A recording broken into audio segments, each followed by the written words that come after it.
Baik, bismillahirrahmanirrahim. Assalamualaikum warahmatullahi wabarakatuh.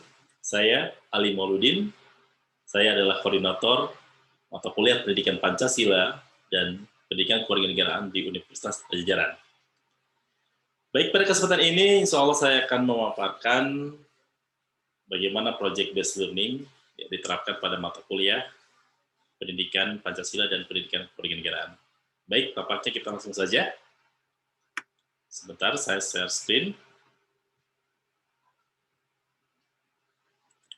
Baik, ya, sudah kelihatan.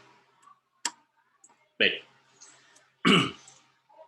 project based learning ya merupakan kegiatan akhir ya yang dilaksanakan dalam hal ini adalah pengganti dari ujian akhir semester ya. Dan memang kalau dilihat dari kontrak perkuliahan yang telah kita sepakati bersama bahwa dalam pertemuan 16 kali ya, pertemuan 15 dan 16 kita laksanakan project based learning. Nah, ini pun sebetulnya sesuai dengan pendapat dari Grant 2002 bahwa project based learning atau pembelajaran berbasis proyek merupakan model pembelajaran yang berpusat pada peserta didik untuk melakukan suatu investigasi yang mendalam terhadap suatu topik. Nah, di sini peserta didik secara konstruktif melakukan pendalaman pembelajaran dengan pendekatan berbasis riset ya, terhadap permasalahan dan pertanyaan yang berbobot, nyata, dan relevan. Nah, ini jadi setidaknya pendapat Grant ini dengan project based learning kita cobakan diimplementasikan dalam mata kuliah Pancasila dan Pendidikan Kewarganegaraan. Nah, lalu kenapa harus model project based learning? Sebenarnya banyak sekali ya pendekatan ataupun hal yang lainnya.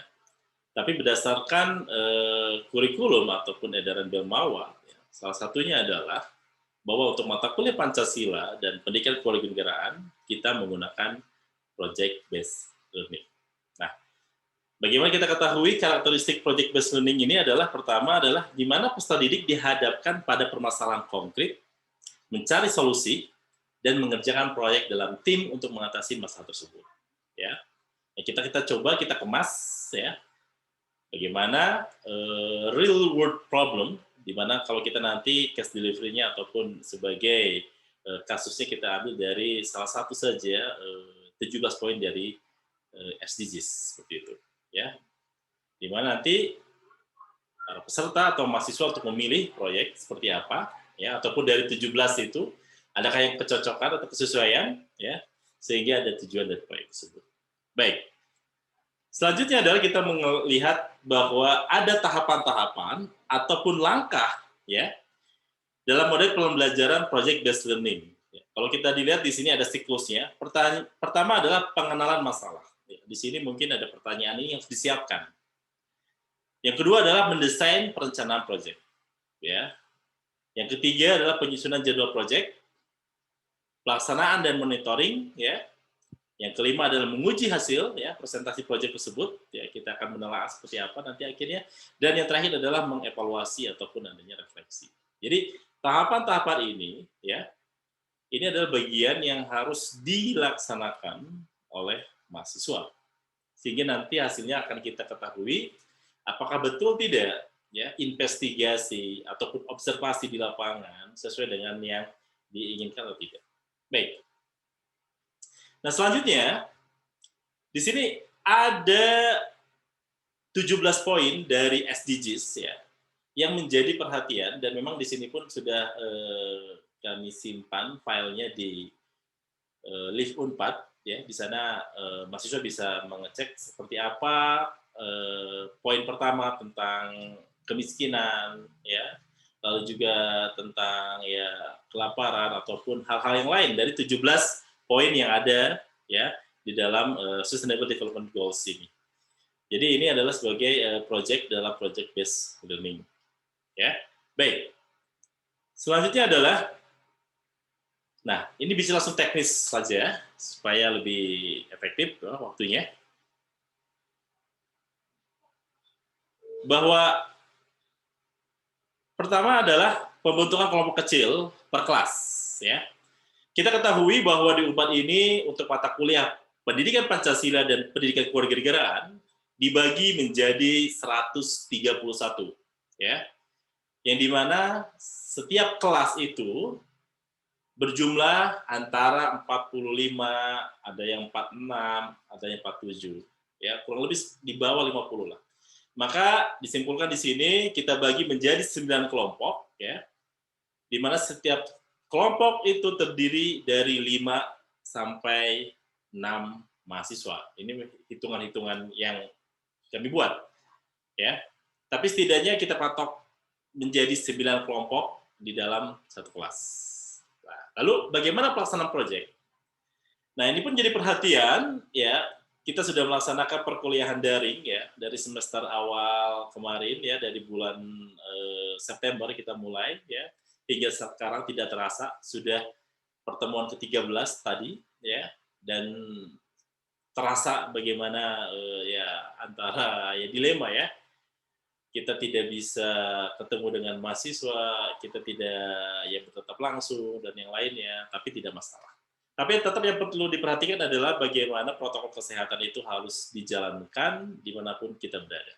Pakai masker, ya, jaga jarak, dan tidak lupa untuk cuci tangan. Baik. Nah, pada masa pandemi COVID-19 ini, tidak diperkenankan untuk melaksanakan perkumpulan atau pertemuan secara luring, artinya offline di sini. Hindari kerumunan, ya, dan observasi dilakukan dengan memenuhi protokol kesehatan.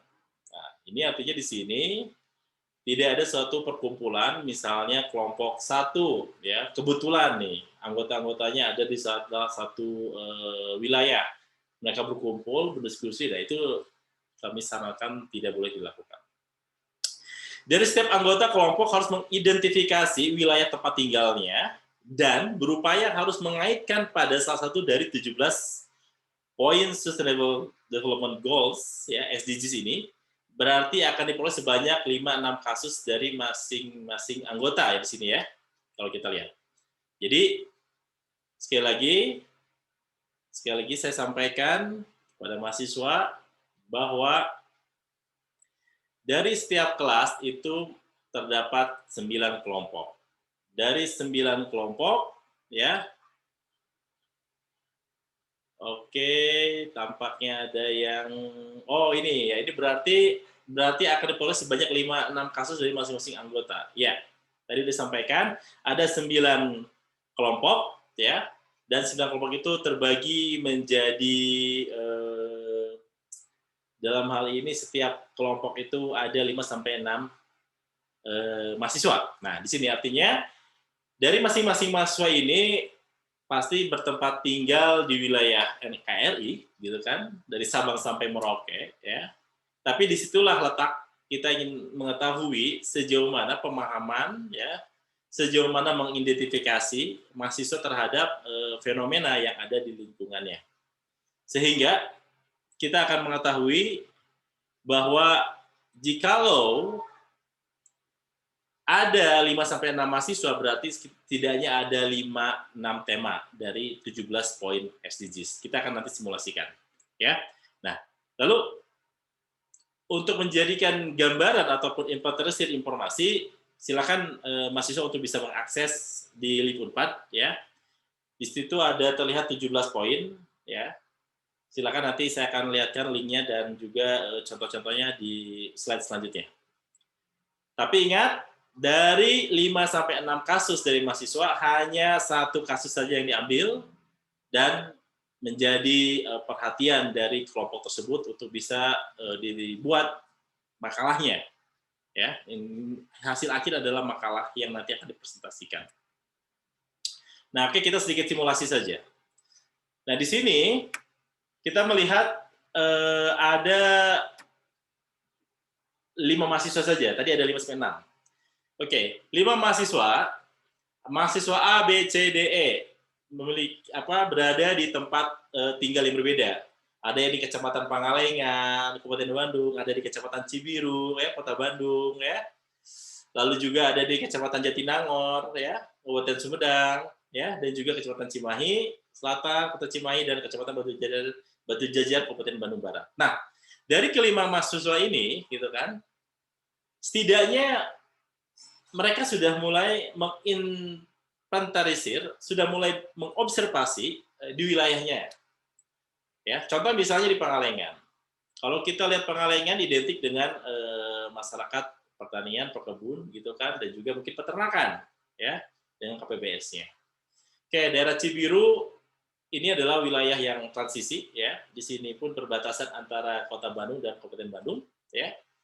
Kecamatan Jatinangor, kita ketahui bahwa ini adalah kecamatan yang maju pesat dibanding kecamatan yang lain di Kabupaten Sumedang, gitu kan.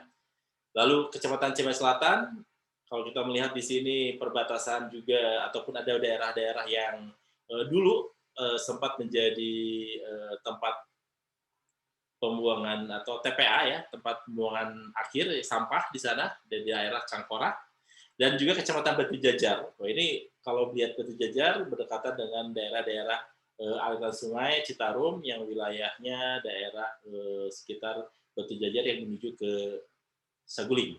Nah, di sini sebetulnya kalau kita melihat banyak sekali dari 17 poin itu bisa dianalisis ataupun bisa diinventarisir kasus-kasus yang sesuai dengan 17 poin ya yang SDGs ya. Contoh misalnya di Pangalengan. Kira-kira dari 17 poin itu yang cocok adalah di sini bagaimana air bersih dan sanitasi. Karena informasi yang diperoleh, apalagi kita melihat adanya proyek pemerintah ataupun dalam hal ini adalah negara mengenai Citarum Harum. Nah, ini salah satu bukti juga atau bisa diangkat ya ke permukaan dalam artian bisa dianalisis untuk bisa dibuatkan paper, ya. Atau di wilayah Cibiru mengenai masalah pendidikan, ya. Kita lihat nih, memang perbatasan di sini, apakah sesuai atau tidak? Kecamatan Jatinangor. Nah, di sini namanya daerah-daerah kampus, maka banyak sekali UMKM yang mungkin bisa dikembangkan, ya. Tadi sekali lagi Kecamatan Cimahi Selatan, ya, masalah sampah seperti itu. Batu Jajar juga bicara mengenai masalah air bersih. Nah, dari kelima mahasiswa ya yang ada di A, B, C sampai E tadi, tinggal dipilih, gitu kan, berdasarkan kesepakatan bersama. Adanya konsensus nih. Saya seperti ini kasusnya, saya seperti ini, saya seperti ini. Mana yang kira-kira sesuai, mana yang kira-kira dapat dikaji dan ditelaah dalam perspektif Pancasila dan juga pendidikan kewarganegaraan dan juga ada risan terhadap anti korupsi dan yang lain-lainnya. Jadi di sini saya berharap mahasiswa ya adanya ya saling mengenal satu sama lain gitu kan dan juga sudah mulai harus bekerja maksimal demi target atau tujuan atau proyek harus diselesaikan dengan baik dan benar. Ya, jadi sekali lagi dari 5 mahasiswa walaupun memiliki kasus atau permasalahan yang sesuai dengan SDGs, tapi ingat hanya satu saja, ya, hanya satu saja yang menjadi isu dalam pembuatan makalah sesuai dengan 17 poin dari SDGs. Baik, kita lanjutkan. Nah, selanjutnya adalah ini 17 poin yang ada di link Unpad. Anda bisa cari ya. Silakan regular.live.unpad.ac.id. Di sana nanti dia akan menemukan di course-nya Pendidikan Pancasila ya. Silakan nanti dicek di sana ada 17 poin ya. Apa saja dari mulai tanpa kemiskinan sampai yang terakhir. Ya, di sana ada cuplikan ataupun video-video singkat, mungkin bisa menambah pengetahuan dan wawasan mahasiswa. Nah, selanjutnya adalah ada juga modul anti korupsi, ya. Ini pun khusus untuk mahasiswa. Silakan Anda pelajari karena ada singgungan, ada irisan juga. Bagaimana nanti keterkaitan ya dari topik yang Anda ambil dengan pokok bahasan mengenai anti korupsi ini. Baik, selanjutnya adalah kita lihat. Nah, di sini adalah sistematika penulisan, ya. Sistematika penulisan kita lihat bahwa di sini kita melihat ada urutan-urutan atau sistematikanya, ada cover, kata pengantar, daftar isi ya, dan yang lain-lainnya mohon diperhatikan dan diikuti sesuai dengan apa yang seharusnya dilaksanakan ya. Lalu selanjutnya adalah format penulisan ya. Margin atas, bawah, kiri, kanan ya, dan yang lainnya hingga jumlah halaman. Jumlah halaman total dalam makalah ini adalah minimal 20 halaman ya. Di luar dari cover, kata pengantar dan daftar isi. Ya. Bab 1 minimal 3 halaman, bab 2, bab 3 semua ada di sini. Silakan Anda pelajari ya. Selanjutnya adalah ini adalah contoh cover makalah. Jadi judul makalahnya apa? Lalu tema makalahnya apa? Jadi ambil satu poin dari 17 poin yang ada di SDGs. Poin keberapa? Misalnya tadi poin pertama yaitu kemiskinan ya, atau apapun. Silakan Anda diskusikan dengan teman-teman Anda. Ya, sesuaikan formatnya seperti ini. Oke. Selanjutnya adalah teknis pengumpulan makalah. Nah, kalau nanti Anda cek di Live Unpad, di bagian course-nya Pendidikan Pancasila, di paling bawah, di pertemuan ke-15, ini sudah dibuat semacam rumahnya, gitu kan, rumah untuk pengumpulan tugasnya. Jadi nanti ketika Anda sudah selesai pembuatan makalah, ya, di situ akan terlihat ada aturan mainnya di sana. Pertama, penyerahan tugas melalui Live Unpad. Hanya perwakilan atau ketua kelompok saja dari masing-masing kelas. Ya, berarti jika di setiap kelas terdapat 9 kelompok, maka tugas yang terlampir sebanyak 9 makalah. Ya, jadi sekali lagi tinggal dirembukan, ya, tinggal dikomunikasikan siapa dari kelompok mana yang akan mengirimkan, ya, hanya satu saja. Ya. File yang dilampirkan dalam bentuk PDF. Ingat, dalam bentuk PDF maksimal 500 MB ya. Lampiran berupa foto tidak perlu dilampirkan. Itu silakan saja nanti pada saat presentasi ya melalui PowerPoint. Nah, di sini kenapa hanya PDF saja? Salah satunya adalah ingin kita coba tulisan Anda kita cek plagiarisme-nya ya. Kemiripannya ya. Menggunakan aplikasi Turnitin ya. Nah, yang terpenting adalah mohon jadi perhatian bahwa penulisan makalahnya dengan menulis nama kelompok, nama kelas dan nama fakultas. Contoh misalnya kelompok 5 kelas 121 Papet. Ya. Ini contohnya. Nah, sekali lagi ini adalah tempat untuk mengirimkan. Jadi pengiriman tugas tidak melalui Google Classroom, tidak melalui dosen pengampu, semua langsung di Live Unpad. Baik. Selanjutnya adalah waktu pengumpulan makalah. Nah, di sini jelas sekali ada waktunya, yaitu ya jadwalnya adalah hari Kamis malam, tanggal 10 Desember jam 10 malam ya. Jadi kalau terhitung waktu kurang lebih tadi pas kebetulan saya foto adalah 13 hari 4 jam ya.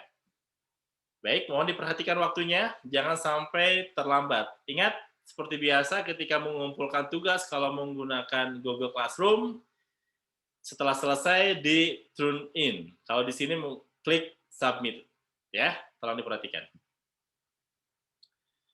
Baik, nah, lalu bagaimana teknis presentasi makalah dan penilaian? Nah, di sini, makalah kelompok akan dipresentasikan pada tanggal 11 dan 18 Desember tahun 2020. Nah, pada pertemuan ke-15 atau tanggal 11 Desember, sekitar 10-15 menit dosen memberikan arahan tentang teknis terkait pemaparan dan penilaian makalah. Ya. Jadi ketika kita masuk jam berapa? Jam 9.30 ya, sekitar 10-15 menit dosen memberikan arahan terkait presentasi, penilaian dan yang lain-lain. Setiap kelompok mempresentasikan makalah dengan PowerPoint ya. Presentasi setiap kelompok dialokasikan waktu sekitar 15 sampai 20 menit di mana waktu tersebut digunakan oleh kelompok yang presentasi, ya. Lalu dilanjutkan dengan penginputan penilaian melalui link dan penyampaian pertanyaan melalui aplikasi Slido. Dilakukan oleh kelompok penilai atau kelompok yang tidak presentasi. Ya, oke, kita simulasikan. Contoh, misalnya ketika sudah pemaparan oleh teknis oleh dosen, maka langsung siap kelompok satu untuk presentasi makalah. Ya, nah berarti kelompok 9 kelompok lainnya, ya. Berarti di sini maaf bukan 9 tapi 8 kelompok lainnya menilai melalui link dan memberi pertanyaan melalui Slido. Ya, sekali lagi di sini 9 kelompok lainnya menilai melalui link dan memberi pertanyaan melalui Slido. Ya, nanti akan dilihat di slide selanjutnya seperti apa tampilan Slido seperti itu. Nah, sekali lagi dosen sebagai fasilitator di sini, ya. Jika ada waktu yang masih tersedia, silakan untuk mengkomentari pelaksanaan dari presentasi, ya. Jadi sekali lagi, presentasi kelompok satu, maka sisanya berarti kelompok 2, 3 sampai 9 melaksanakan penilaian dan juga memberikan pertanyaan di Slido. Nah, tolong diperhatikan di sini, kita ingat jumlah kelompok yang presentasi total semua ada 9. Kalau melihat waktu yang tersedia, tampaknya tidak akan cukup. Maka dari itu, ya, saya mohon kepada di luar dari kelompok yang presentasi, yaitu kelompok 2, 3 sampai 9, ya, berikan pertanyaan-pertanyaan yang ya berbobot, ya, sehingga penilaian nanti dalam hal ini mungkin karena ini pengganti ujian akhir semester, maka tolong diperhatikan. Nah, nanti akan secara teknis akan disampaikan langsung oleh dosen yang bersangkutan. Ya, setidaknya ada gambaran bahwa Anda yang presentasi harus siap-siap berikan yang terbaik, ya. Nah, selanjutnya kita lihat. Nah, ini form penilaian melalui link. Tadi saya sampaikan bahwa mahasiswa yang presentasi dari makalahnya itu ada penilaian. Pertama di sini hanya gambaran umum kelompok penilai, ya. Artinya di sini dari kelompok 2 sampai kelompok 9, ya. Nama lengkap siapa perwakilannya, NPM-nya berapa, kelompok yang dinilai kelompok berapa, kelompok 1. Ya, mungkin di sini perlu saya tambahkan kelasnya ya, kelas berapa ya, nanti saya tambahkan di link ini. Nah, selanjutnya nanti penilaiannya apa saja? Yang pertama adalah penilaian kelompok berdasarkan proses dan unjuk kerjanya. Nah, di sini bagaimana judul makalahnya? Apakah sesuai dengan tema dari 17 poin ya, Sustainable Development Goals ya, atau bagaimana? Ya. Lalu kesiapan dan kelengkapan personil dari anggota-anggotanya ada atau tidak? Ya. Lalu presentasi, aktivitas kerjasama kelompok, ya. Lalu selanjutnya adalah presentasi kedua adalah tanggung jawab individu, ya, keberanian berpendapat, ya, jelas atau tidaknya. Lalu distribusi berpendapat dalam kelompok, ya, sikap dalam berpendapat. Nah, ini menjadi penilaian dari kelompok-kelompok lain di luar dari kelompok yang presentasi. Nah, selanjutnya adalah presentasi, ya, waktu yang digunakan ya dalam menjelaskan paparan sesuai atau tidak dari alokasi misalnya 15 sampai 20 menit ya, sesuai atau tidak. Lalu yang selanjutnya adalah dalam hal unjuk kerja. Paparannya menarik atau tidak untuk dilihat. Paparannya mudah untuk dipahami ya. Bagaimana rekan-rekan anggota yang presentasi ini membuat ya dalam hal kreativitas, kerapihan ya dalam membuat paparan untuk presentasi. Nah, nah selanjutnya adalah mereka pertanyaan dengan aplikasi Slido. Ya di sini nanti dosen yang akan membuatnya, nanti dosen akan login, nanti akan terlihat ketika sudah login akan membuat semacam diskusi kelompoknya, ya. Di sini adalah saya bagi contoh diskusi kelompok 1 PPKN kelas 121 ya. Ini kode kelasnya, kode Slido-nya yang nanti akan di-share di apakah di Google Meet atau di Zoom Meeting dan yang lain-lainnya. Ya. Dan tampaknya Ini ya mungkin hasil contohnya ya, diskusi kelompok nanti di sini akan muncul pertanyaan-pertanyaan dari kelompok berapa? Kelompok 2, 3, sampai kelompok 9, ya. Nah, yang perlu perhatikan adalah, ini tidak bisa langsung dijawab langsung ya.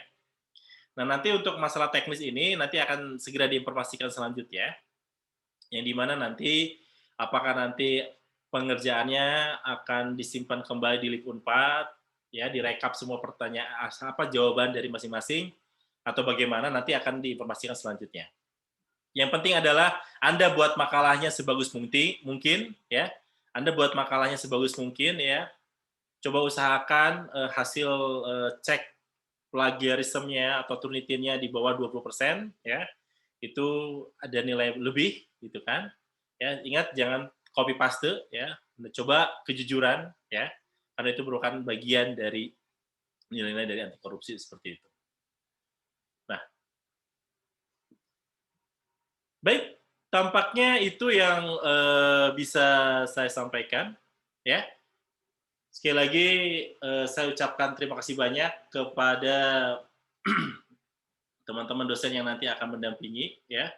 Nah, di sini sekali lagi semangat dalam mengerjakan, ya.